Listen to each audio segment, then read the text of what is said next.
하나님의 행복의 소리 라온 큐티시안입니다. 주일 오늘 아침 우리가 함께 나눌 말씀은 역대상 11장 1절에서 19절까지의 말씀입니다. 다윗은 헤브론에서 기름 부음을 받고 온 이스라엘의 왕이 됩니다. 그 후 여부스 성을 점령해서 기초를 세웠으며 충성된 용사들이 그를 도왔습니다. 사울의 죽음 이후에 온 이스라엘이 헤브론에 있는 다윗을 찾아갑니다. 그리고 다윗에 대한 하나님의 언약을 말하며 왕이 되어달라고 요청하죠. 다윗은 수락하고 장로들은 다윗에게 기름을 부어 온 이스라엘의 왕이 되게 합니다. 이후 다윗은 온 이스라엘과 더불어 예루살렘 곧 여부스에 다다릅니다. 여부스 주민들은 다윗을 조롱하죠. 왜냐하면 여부스 성은 높은 고지대에 있었기 때문입니다. 다윗은 먼저 여부스 사람을 치는 자를 우두머리와 지휘관으로 삼겠다고 말합니다. 이에 스루야의 아들 요압이 먼저 올라감으로써 그는 온 군대의 지휘관이 됩니다. 이후 여부스 성은 다윗성이라고 불렸으며 요압이 그 성의 나머지를 중수합니다. 하나님께서 이렇게 다윗과 함께 하심으로써 점점 강성하여졌다고 성경은 증언합니다. 이후 다윗의 용사들을 소개하는데요. 그 중에 우두머리를 먼저 소개합니다. 이들이 온 이스라엘과 더불어 다윗을 힘껏 도와 나라를 얻게 하고 왕으로 삼는 데 일조한 이들이죠. 첫 번째 등장하는 인물이 야소부암입니다.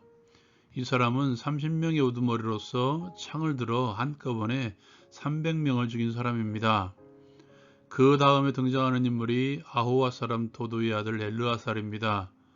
그는 바스담미멘이라는 곳에서 다윗과 함께 블레셋 사람들과 대치하고 있었을 때 보리가 많이 난 밭에서 그 밭을 보호하며 블레셋 사람들을 죽인 사람이죠.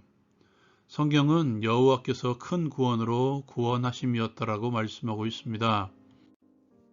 성경은 특별히 새 용사의 충성에 대해서 말하고 있는데요. 블레셋과의 전투 중에서 다윗은 고향 베들레헴에 대한 향수를 드러냅니다. 베들레헴 성문 곁 우물물을 누가 내게 마시게 할꼬 말하죠. 이에 새 용사는 블레셋 사람들의 군대를 돌파하여 지나서 베들레헴 성문 곁에 우물물을 길어옵니다. 다윗은 그것을 마시지기를 기뻐하지 않고 그 물을 여호와께 부어드리며 하나님께 결단코 이런 일을 하지 않겠다고 다짐합니다. 생명을 돌아보지 아니하고 갔던 이 사람들의 피를 어떻게 마시겠냐고 고백하며 그 물을 하나님께 드리죠. 새 용사는 이렇게 다윗에게 충성합니다. 적용을 위한 나눔의 시간. 먼저 사울과 다윗의 차이에 대해서 함께 나누기를 원합니다. 사울에 이어 왕이 된 다윗. 다윗을 왕으로 세우고자 하는 온 이스라엘이 나와서 내세우는 논리가 있었죠. 그는 온 이스라엘을 출입하게 했다고 말합니다. 이 말은 지도력이 있는 자 또는 전쟁에 나가 계속 승리하는 자라는 의미가 있죠. 왕인 사울이 있었지만 진정한 지도자는 당신이었습니다라고 고백하는 것이죠. 이것을 보여주는 사건이 바로 여부스성 점령입니다. 높은 고지에 위치한 여부스성, 그 누구도 점령할 수가 없었습니다. 여부스 사람들도 다윗을 비웃었죠. 그러나 다윗의 용사 요압은 여부스성을 점령합니다. 요압 외에도 다윗에게는 용사들을 이끄는 용사들의 우두머리가 3명이나 있었습니다. 다윗의 이러한 능력에 대해서 성경은 정확하게 말씀하고 있죠. 여호와께서 함께 계시니 다윗이 점점 강성하여 가니라. 하나님께서 사울을 버리셨을 때 사울은 계속해서 몰락의 길을 가죠.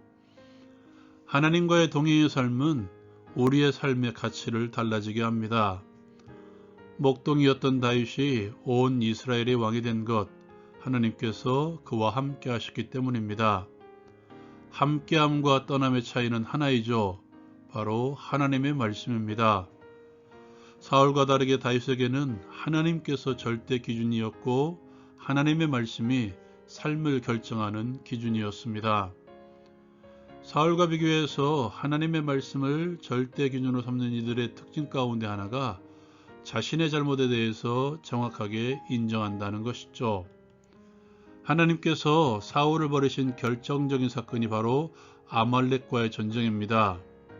하나님께서는 모든 것을 진멸하라고 명령하셨습니다. 그러나 사울은 좋은 우양들을 남겨놓습니다. 하나님께서는 사무엘을 통해서 책망하셨지만 백성의 소리가 너무도 커서 우양들을 남겨둘 수밖에 없었다고 사울은 말합니다. 하나님께 제사를 드리기 위해서 남겨놓았다고 합리화한 것이죠. 다윗은 어떻습니까? 새 용사와의 일화를 통해서 보면 다윗은 자신의 잘못이 무엇인지 정확하게 인식하고 다시는 그렇게 하지 않겠다고 선언합니다. 자신의 허물을, 때로는 자신의 약함을 정확하게 인정하고 고백할 줄 아는 자, 그러한 사람들이 하나님과 동행하는 사람들이며 하나님께서는 그를 강하게 하실 것입니다. 그렇게 하나님과 동행하며 강하게 하는 이들은 분명 사람들로부터 인정을 받을 것입니다. 다윗을 인정해서 온 이스라엘을 왕으로 삼았던 그 백성들처럼 말입니다. 두 번째로 다윗과 새 용사의 일화를 통해서 함께 나누길 원합니다. 블레셋과의 싸움에서 다윗은 고향 베들레헴에 대한 향수를 드러내죠. 베들레헴 성문 곁에 있는 우물물을 마시고 싶다라고 말합니다. 이에 다윗의 새 용사가 블레셋 진영을 해치고 가서 물을 길어옵니다.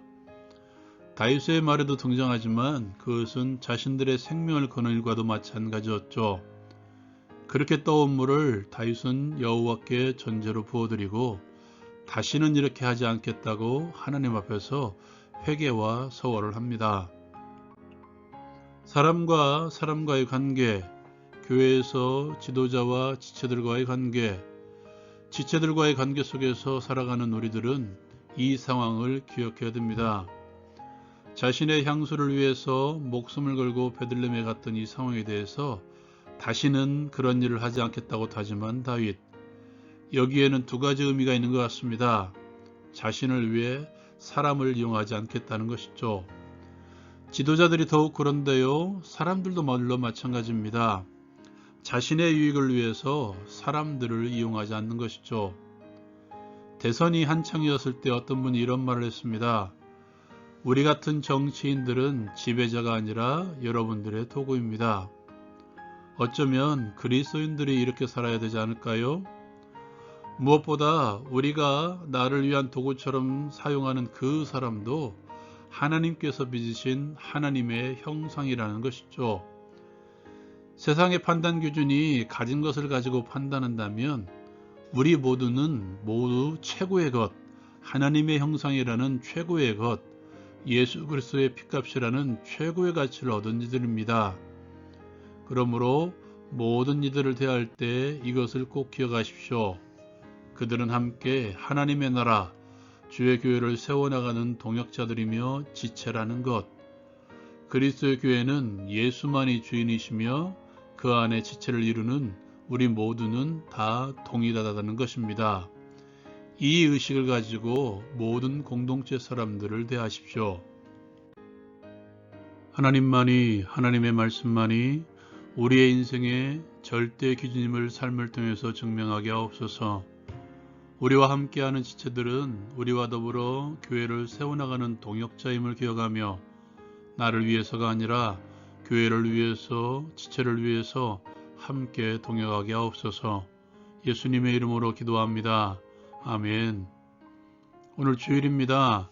하나님의 형상인 동역자들과 함께 하나님께 예배하는 하루가 됩시다. 라운 큐티 마칩니다.